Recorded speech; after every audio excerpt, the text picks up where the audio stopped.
Bienvenue dans ma vie de DRH, le podcast dédié au partage d'expériences RH. Je suis Pauline Danguy, dirigeante inspirée chez Go for Human. Psst. Avant ça, je voulais vous parler de Go for Human, l'aventure que je mène avec Thierry.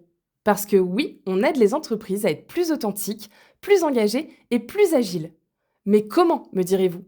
Eh bien, en alignant la direction sur la vision, les décisions et la communication, mais aussi en donnant aux managers les clés pour engager, fédérer et piloter leurs équipes.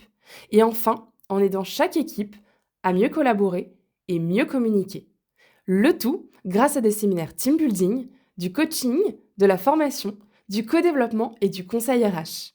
Parce que oui, on en est convaincu, une entreprise qui rayonne à l'extérieur, c'est d'abord une entreprise qui brille de l'intérieur.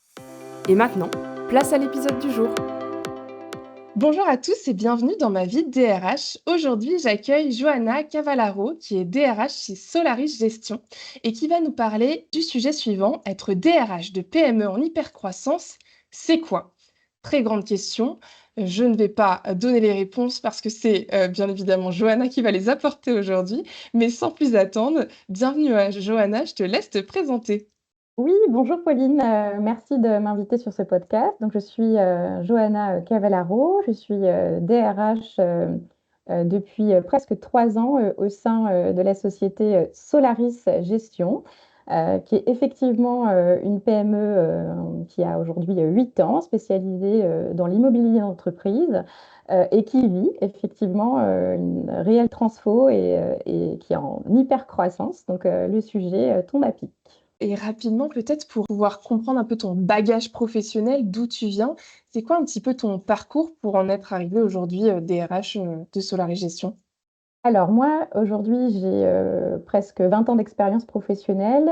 J'ai démarré ma carrière dans le conseil en recrutement et en chasse de tête, dans un grand groupe, donc spécialisé sur les métiers de l'immobilier et de la construction, pendant presque 10 ans. Et puis ensuite, j'ai évolué côté entreprise sur des sujets autour du recrutement, de la marque employeur, du développement RH, aussi dans des entreprises spécialisées en immobilier et en construction. La rencontre avec Solaris Gestion s'est faite autour du métier du conseil. Beaucoup d'accompagnement autour de la stratégie et du recrutement, voilà, dans le cadre d'un cabinet de conseil pour Solaris. Et c'est comme ça qu'on m'a proposé d'intégrer en interne la fonction de DRH depuis presque 3 ans. Pour faire un petit zoom sur Solaris, puisque c'est Solaris Gestion que tu vas un peu prendre comme exemple, comme fil conducteur du podcast aujourd'hui pour nous parler de ton sujet. C'est quoi comme entreprise Solaris Gestion? Combien vous êtes? Oui. Dis-nous tout. Alors, Solaris Gestion, c'est une PME qui a 8 ans, qui est spécialisée dans l'immobilier d'entreprise. Donc, nos clients sont majoritairement des institutionnels privés, des sociétés, des SCI, des SCPI, qui sont propriétaires de bâtiments tertiaires, donc du bureau, des locaux d'activité, le commerce. Et nous faisons la gestion à la fois locative et puis on gère toute la partie technique de ces bâtiments pour le compte de ces propriétaires institutionnels.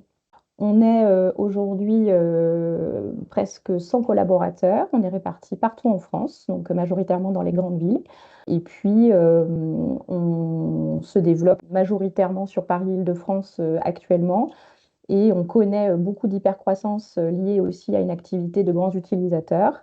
Voilà, d'où le sujet de la transformation actuelle de Solaris. Merci pour ces éclairages. Je pense que là, au moins, on a fait une belle mise à plat de qui tu es, quelle est l'entreprise dans laquelle tu travailles. Et donc, maintenant, on va pouvoir se plonger pleinement dans ton sujet. Être DRH de PME en hypercroissance, c'est quoi? Pour toi, par quoi commencer, par quel bout prendre le sujet? Alors, c'est un vaste sujet, mais je vais essayer de le synthétiser. Donc, être DRH de PME en hypercroissance, bah, déjà, moi, j'ai eu la chance d'arriver il y a presque 3 ans sur cette fonction en création.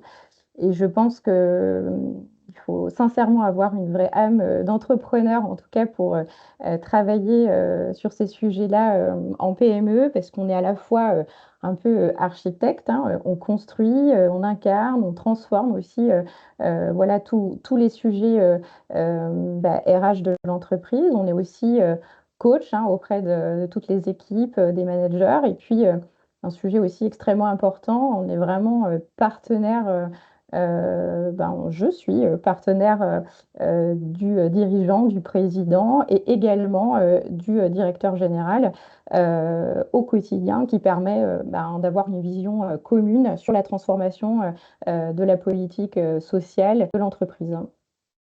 Quand tu parles de cette fonction de DRH qui a été créée, elle a été créée, vous étiez combien?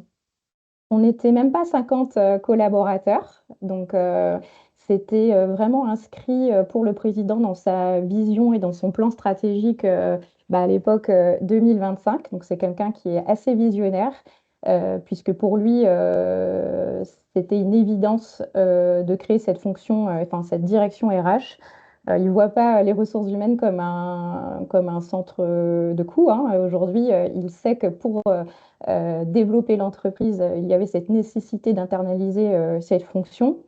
Donc j'ai eu la chance d'être recrutée par quelqu'un qui a une vraie vision business de la fonction RH. Moi, j'ai aussi envie de dire que un bon DRH de PME, c'est quelqu'un qui parle à son patron comme à un client, hein, voilà. Et puis, enfin, c'est vrai que souvent, on voit des services RH qui nous disent, voilà, nous, dans notre entreprise, on n'a pas les moyens, on ne nous donne pas les moyens de réussir, etc. Moi, ma vision de ça, c'est souvent qu'on ne sait pas parler business. Et c'est ça ma force aujourd'hui. En tout cas, c'est ma force où les profils RH qui viennent du conseil savent faire ça auprès de leur direction. Si on sait montrer à un dirigeant comment voilà, toute ta stratégie de recrutement, de onboarding, les formations, les développements des compétences, tout ce qu'on met en place va générer du chiffre et va un coût et plutôt du développement, euh, bah, c'est gagné, quoi. Et c'est cette chance que j'ai aujourd'hui, c'est de pouvoir avoir pu mettre en place en tout cas tous ces outils et toute cette stratégie RH qui nous permet de nous développer. Sincèrement, aujourd'hui, nous, on est organisé comme si on était 500 là dans le service RH. On a les outils pour, donc on peut se développer. Demain, si on gagne des parts de marché encore, de nouveaux clients, on est prêt en fait. Et c'était la philosophie de notre président de se dire, je mise et j'investis sur ce service pour me permettre de me développer. Et souvent, les PME font les choses dans l'autre sens. Elles se développent beaucoup sans service RH, sans outils. Et là, ça devient un petit peu plus compliqué. Donc ça, c'est une vraie fierté d'avoir pu, en tout cas, l'accompagner sur cette stratégie de développement de la politique talent du groupe. Comment tu as construit cette fonction? Je ne sais pas si tu étais la première RH, mais en tout cas, comment tu as construit la fonction RH en partant de rien et en ayant aujourd'hui un service qui est ultra construit et qui est prêt à accueillir 500 collaborateurs? En fait, j'estime qu'aujourd'hui, déjà, toute la fonction juridique, paye, enfin, tous ces sujets peuvent être, en tout cas sur une fonction PME, plutôt externalisés. Donc moi, on a externalisé la paye et on se fait parfois accompagner voilà, sur les sujets juridiques. Et j'ai plutôt misé, en tout cas, dans cette politique talent sur un triptyque assez classique, c'est comment bien et mieux attirer, recruter, intégrer et puis fidéliser. Alors ça peut permettre un peu, enfin ça peut paraître, pardon, un peu bateau, mais c'est les fondamentaux. Donc voilà, ça a été la ligne directrice de la première année, c'est d'avoir tous les bons outils pour pouvoir recruter en interne. On est passé de 100% d'externalisation avant mon arrivée à 100% d'internalisation depuis qu'on a créé cette fonction. On a d'ailleurs recruté cette année un responsable recrutement, enfin une responsable recrutement pour m'accompagner parce que je faisais le recrutement en direct et là, ça devenait quand même un peu lourd. Mais en tout cas, c'est internaliser la fonction de recruteur et qui viennent, enfin, ma stratégie, et vraiment, je le conseille à tous ceux qui écouteront ces podcasts d'aller chercher des profils qui viennent du conseil et des cabinets qui sont les mieux formés au recrutement, volumique en tout cas, et dans la rapidité, dans la vraie culture du résultat et de la performance. Et ensuite, on a mis en place là aussi un SIRH très performant qui nous a permis aussi de piloter toute la gestion des collaborateurs 100% digitalisé, contrat de travail, etc. Enfin, tout est, je ne peux pas le nommer, mais il est vraiment exceptionnel. et qui accompagne voilà, toute la partie formation, développement de carrière jusqu'à la sortie du collaborateur. D'ailleurs, cet outil nous permet, une bonne partie de la paye d'ailleurs est faite en interne, mais on externalise après le reste. Donc voilà, je pense que le triptyque, il est vraiment de base, il était vraiment sur les outils, voilà, sur les bons outils et les bons profils en interne pour pouvoir assurer cette fonction RH et ce développement. Donc aujourd'hui, on est hyper bien outillé déjà. Donc qu'on soit 100, 200 ou 500, on est prêt. Les outils permettent de le faire. On développera, on recrutera en interne s'il faut, mais en tout cas, on est hyper solide pour assurer en tout cas la transfo et le développement en termes d'effectifs euh, voilà, de l'entreprise et des collaborateurs qui nous rejoindront. C'est quoi tes next steps dans la construction et le développement de ton équipe RH? Le next step, je pense qu'il va être surtout, donc aujourd'hui, c'est une entreprise qui était organisée, il y avait plusieurs sociétés, on a fusionné, on grossit pour être beaucoup plus fort, pour aller répondre à des appels d'offres beaucoup plus conséquents. Donc, on est confronté à des sujets voilà, juridiques plus complexes. C'est ce sujet qu'aujourd'hui, on externalise encore quand j'ai besoin. Il y aura peut-être la next step dans l'équipe. Aujourd'hui, j'ai quelqu'un qui m'accompagne voilà, sur la fonction recrutement. J'ai quelqu'un qui est plutôt administration du personnel, un peu business partner avec les équipes. La formation, enfin voilà, tout le développement RH et le recrutement est internalisé. La partie sociale et juridique est externalisée encore. Je ne parle pas de la partie contractuelle puisqu'on fait tout, hein, tout ce qui est contrat de travail, avenant, sortie des collaborateurs. Enfin, la vie classique du collaborateur est gérée en interne, mais ça serait peut-être un juriste droit social pour des sujets assez complexes qui viendront de plus en plus en se développement. Donc peut-être qu'en se développant, pardon.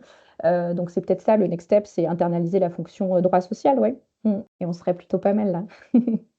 C'est déjà bien outillé, mais tu vas continuer, j'entends.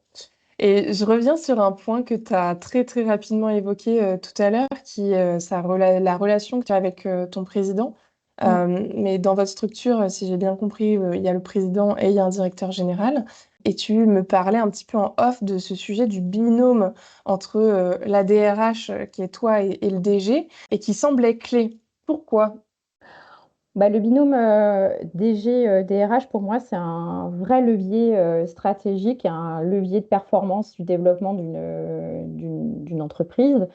Nous, sous le président, aujourd'hui, il y a deux, voilà, on va dire, deux directions. Une direction vraiment sociale que j'incarne et puis une direction très opérationnelle, métier, qui est pilotée par le DG. Et on se rend compte en fait qu'aujourd'hui, c'est ce duo qui permet de prendre des décisions très vite, d'apporter des solutions et de faire bouger l'entreprise rapidement, parce que nos sujets se croisent tous les jours et on est en phase et on va vite et on se challenge, on se soutient. Et ce qui est assez clé, c'est de partager vraiment ces valeurs, cette vision. Enfin, on est aligné, on donne le cap, et ce soutien, c'est ce qui permet aujourd'hui de nous faire avancer aussi rapidement. On propose nos idées au président, on le challenge, il nous challenge, mais en tout cas, au-delà de la relation que moi je peux connaître vraiment de partenaire avec mon DG. On s'appelle souvent partenaire d'ailleurs, tous les deux comme ça.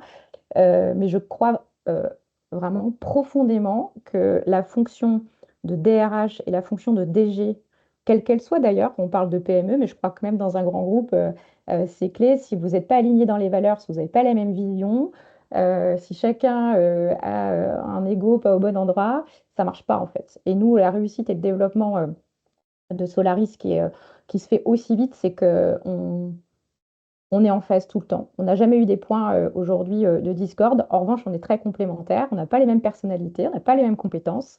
Et c'est ce qui fait aussi la force de ce duo. Et c'est aussi parce qu'on est complémentaires et qu'on apporte à l'entreprise des choses différentes que notre président nous fait autant confiance. Et je me sens assez chanceuse en fait dans cette expérience professionnelle pour ça.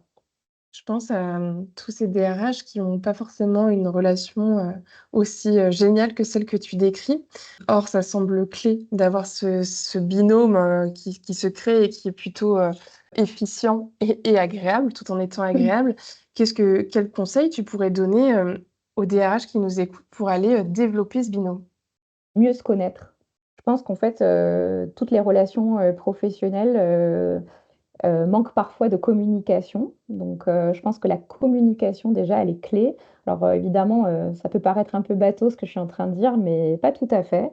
Parce qu'il faut que le DG prenne conscience. Je vous parlais de la relation que j'ai avec le président sur l'aspect business, etc. Mais la relation DG, c'est ça, c'est comprendre. On est un peu dans des vies ma vie, quoi. C'est comprendre aujourd'hui tout l'intérêt de la fonction RH en entreprise. C'est une fonction qui a littéralement évolué, se transforme complètement. Ben, donc, en fonction des états d'esprit des DG qui peuvent avoir encore une vision, je parle centre de coût, très administratif, hein. Ça paraît fou qu'en 2025, il y a encore des gens qui pensent comme ça, mais je crois cruellement que c'est le cas. Donc, il faut vraiment aujourd'hui que le DRH évolue dans sa posture vraiment business et qu'aille vraiment un peu chercher la communication qui est win-win, quoi. Il faut que les gens se parlent et se comprennent et s'apportent l'un à l'autre. Voilà. Si on est en miroir et qu'on se parle derrière la baie vitrée, ça marche pas. Et dans beaucoup d'entreprises, c'est le cas. Donc, il faut vraiment aller chercher le levier de performance de l'autre et inversement pour se comprendre, compléter et comprendre qu'on n'est pas opposés, chacun dans son service, mais qu'on marche dans la même direction, dans les mêmes intérêts. Et ça, je pense que ça vaut le coup enfin, c'est valable pour n'importe quelle entreprise, en fait, hein, voilà. Peu importe sa Ça, taille. Ça, c'est une vraie bonne clé. On la garde bien au chaud et je pense qu'effectivement, chacun a sa part du rôle à jouer dans cette relation, même si Carrément. on peut avoir un DG qui peut-être est moins ouvert ou moins dans ce que tu décrivais juste avant. On peut en tout cas faire un pas en ce sens. Je passe sur un autre sujet qui est plutôt, selon toi, quels sont les grands challenges qu'a la DRH dans une PME en hypercroissance? Quels sont les grands challenges qu'elle doit relever? Il y en a un surtout, c'est garder les gens. Faut aujourd'hui, qui dit hypercroissance, dit recrutement. Ce recrutement, il est volumique, donc c'est beaucoup d'informations pour les gens qui nous rejoignent. Donc il faut vraiment accompagner, former les managers dans un vrai bon process d'intégration, de onboarding. Il faut laisser le temps aux gens de s'intégrer, c'est la clé du succès. Donc, je ne fais que rabâcher ce sujet à tous nos managers dans le groupe. Euh, Suivre vraiment le plan de développement de compétences pour s'assurer des acquis des équipes et garder l'engagement des équipes parce que forcément, c'est des entreprises qui se transforment, qui bougent beaucoup. Ça demande beaucoup d'agilité, ça demande beaucoup d'énergie en PME, hein. Ce côté entrepreneur, même nos équipes doivent l'avoir. Donc, le challenge, j'ai envie de dire, recruter, c'est 20% du job, mais il faut donner envie aux gens de rester, qu'ils se sentent bien, qu'il y ait un équilibre pro-perso. Donc, c'est vraiment garder l'engagement des collaborateurs et faire en sorte, pour moi, l'engagement et la fidélisation des collaborateurs, elle passe déjà par un onboarding réussi. Là aussi, j'invente pas la messe en vous disant ça. Mais on le voit partout, sur LinkedIn, toutes les entreprises de conseil vous mettent une tête comme ça sur le sujet. Mais quand vous creusez, c'est rarement fait correctement. Donc, c'est la clé. L'engagement va passer par un accompagnement et le développement des compétences des managers, les responsabiliser, pardon, sur le onboarding, sur le développement des compétences, sur les acquis. Alors, vous me disiez, Pauline, de partager un peu ce que j'ai fait. Nous, on a vraiment, ça fait 3 ans qu'on revoit chaque année le parcours d'intégration. On a fait voilà, on l'améliore à chaque fois. Donc, on a mis en place, par le biais d'ailleurs de notre SIRH, on a pris une grille de compétences par poste. Ces grilles de compétences, on les a intégrées en fait dans des auto-évaluations et à la fin des périodes d'essai, nous, on a pris le parti de les renouveler automatiquement chez Solaris. Donc, à la fin des périodes d'essai, le collaborateur pardon, s'auto-évalue sur les compétences qu'il en tout cas, pense avoir acquis pendant sa période d'intégration. Et quand je parle de compétences, ce sont les process métiers, nos outils, voilà, une connaissance de son portefeuille. Enfin, voilà, on a fait quelque chose de très précis lié à notre métier, mais chaque entreprise et chaque secteur peut le faire en fonction de son périmètre voilà, business. Et ça impose finalement au manager cette auto-évaluation de se dire, ah, j'ai peut-être pas suivi le plan de formation comme il faudrait, il n'a pas acquis la compétence comme il le faudrait. Donc en fait, on communique. C'est pas grave de ne pas savoir. Ce qui est grave, c'est de ne pas communiquer. Donc nous, ce qu'on souhaite, c'est que les gens soient vraiment sur une année complète formés et à l'aise dans la mission. Donc on impose à nos collaborateurs de faire cette auto-évaluation, mais c'est aussi pour responsabiliser le manager dans sa fonction managériale et dans le suivi de l'acquisition de la compétence de son collaborateur pendant la période d'intégration. Et ça, c'est la clé. Et je suis assez intransigeante sur le sujet cette année, parce que quand on recrute 34 personnes en 6 mois et qu'on n'est que 100 collaborateurs, je vous laisse faire le ratio du pourcentage de nouvelles personnes dans le groupe. Si on loupe ça la première année, on n'aura pas réussi le pari d'une entreprise en hypercroissance, parce que si on n'a pas les personnes, ça ne marche pas. L'outil que tu viens de nous partager là, qui est très opérationnel, il est super intéressant. Du coup, ça me donne envie de creuser le sujet. Est-ce que tu as un ou deux autres outils très concrets, en tout cas des process très concrets, que tu pourrais nous partager pour justement répondre à ce fameux challenge de garder les gens dont tu parlais? Oui, alors on a mis aussi en place, ça c'est assez classique, mais peu d'entreprises le font aussi, c'est des rapports d'étonnement pendant la période d'essai, pareil en automatisation qu'on envoie à nos collaborateurs. Là, pour le coup, le rapport d'étonnement, c'est le service RH, c'est nous qui le faisons pour lever en tout cas voilà, des sujets opérationnels, que ce soit des difficultés voilà, d'intégration sur le métier en lui-même ou d'autres sujets. Et on fait, donc le service RH fait un brief avec le manager pour justement lever des sujets, parce que là encore une fois, avec de la communication, on sauve bien des sujets parfois. Donc rapport d'étonnement et auto-évaluation pendant la période d'intégration. Et dans le cadre de la fidélisation des collaborateurs, dans le suivi, pour répondre à ta question, Pauline, en parallèle de ça, on a aussi mis en place, donc là, c'est un peu plus poussé, on continue à faire ces auto-évaluations avant les entretiens annuels. Donc nous, les entretiens annuels, on les fait faire en décembre. Bon, maintenant, on est plus nombreux, donc peut-être que ça se décalera un peu, mais on le fera en fin d'année. À date, on le fait encore en fin d'année. Et du coup, on fait réfléchir nos collaborateurs sur les compétences acquises, les difficultés, et pour mettre en place des plans de formation très spécialisés par collaborateur. Voilà. Donc aujourd'hui, je dirais que les deux, en tout cas moi, mes deux lignes directrices, c'est le onboarding et s'assurer de l'acquisition de la compétence et de la bonne maîtrise des fondamentaux du poste sur les premiers mois d'intégration par une responsabilisation très accrue du manager. D'accord? Ce n'est pas un sujet RH, c'est un sujet managérial. Et ça, c'est à nous de les former pour ça correctement. Et en parallèle de ça, de continuer à piloter la performance et le développement des compétences constamment en demandant aux collaborateurs de s'auto-évaluer. Voilà. Et après, on va venir confronter la vision du collaborateur avec son manager pour mettre en place des plans de formation individualisés et développer la montée en puissance des équipes. Voilà. Et c'est comme ça aujourd'hui qu'on va réussir à garder l'engagement des collaborateurs sur des entreprises qui recrutent beaucoup vite. Ce sont des étapes qu'il ne faut pas négliger, sinon c'est juste catastrophique en fait. Mm. Merci pour tous ces outils. Je pense qu'ils parleront à beaucoup, en tout cas, qui pourront être utiles. Moi, j'aimerais rebondir maintenant sur le sujet de l'hypercroissance. Qui dit hypercroissance dit mouvance, changement au quotidien et dit agilité et donc transformation. Tu me vois venir, j'imagine que tu pilotes les transformations au quotidien, que vous devez être agile. C'est quoi tes grands sujets de transformation et comment ça impacte ton service des ressources humaines?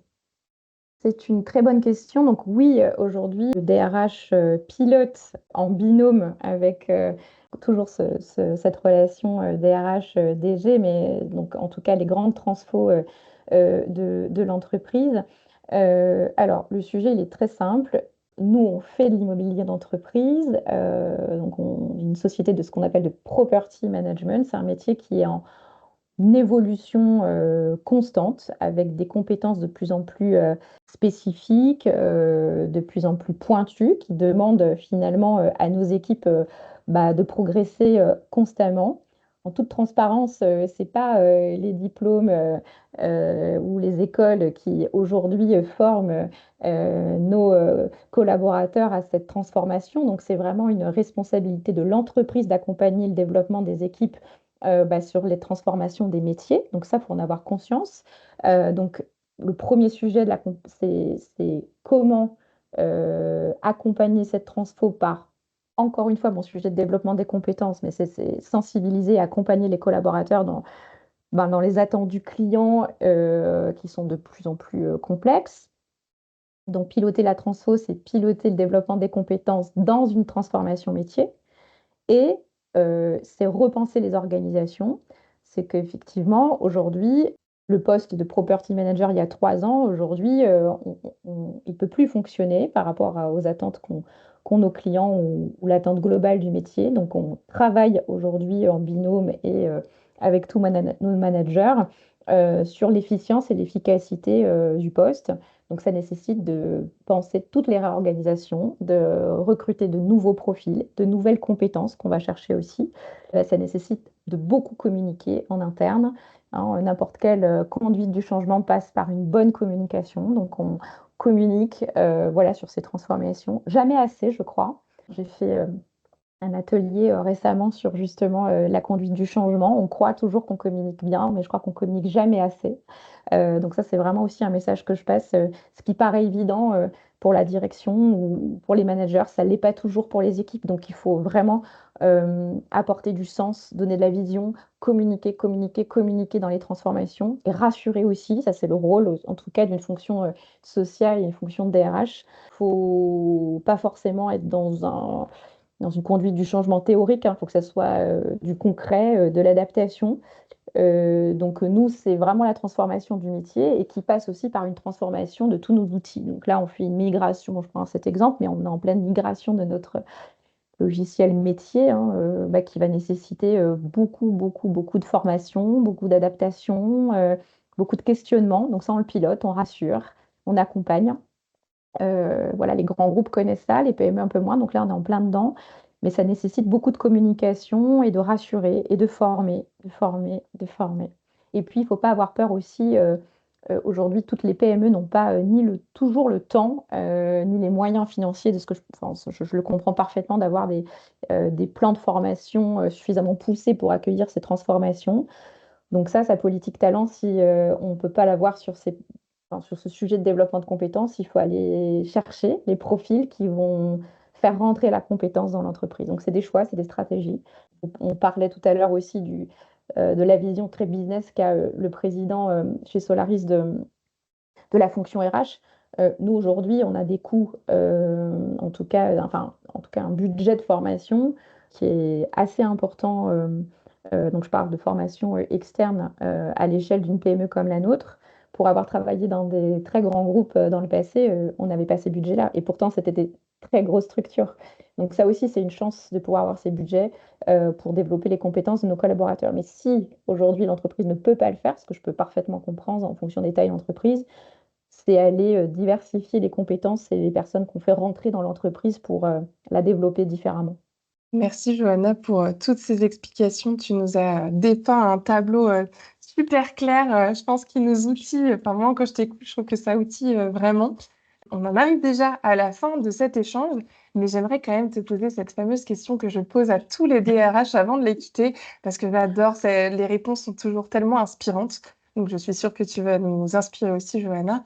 Pour tous les DRH ou RH qui nous écoutent sur ce podcast, quel est le grand conseil que tu aimerais leur partager, un conseil qui te suit, ou en tout cas que tu continues à avoir et à appliquer dans ton quotidien et qui te semble essentiel?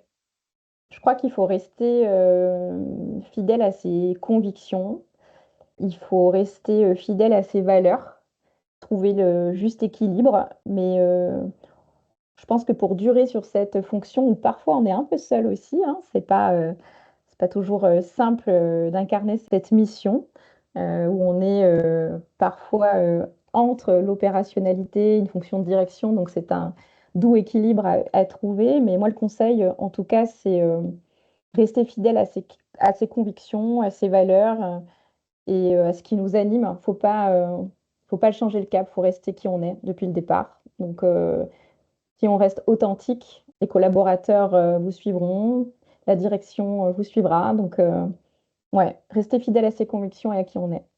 Et merci à toi, Johanna, d'avoir été authentique aujourd'hui et d'avoir été toi-même dans ce partage et d'avoir pris le temps de partager tout ce que tu avais en tête sur le sujet. Donc, merci beaucoup, Johanna, et à très Merci, vite pour tout le Pauline. monde.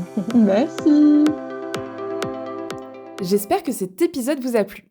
En tout cas, si vous souhaitez avoir une communication plus fluide et sincère au sein de votre organisation, un codir plus visionnaire et authentique, des managers qui fédèrent et engagent leurs équipes, et enfin des collaborateurs plus autonomes et responsables, ça vous dit qu'on en parle ?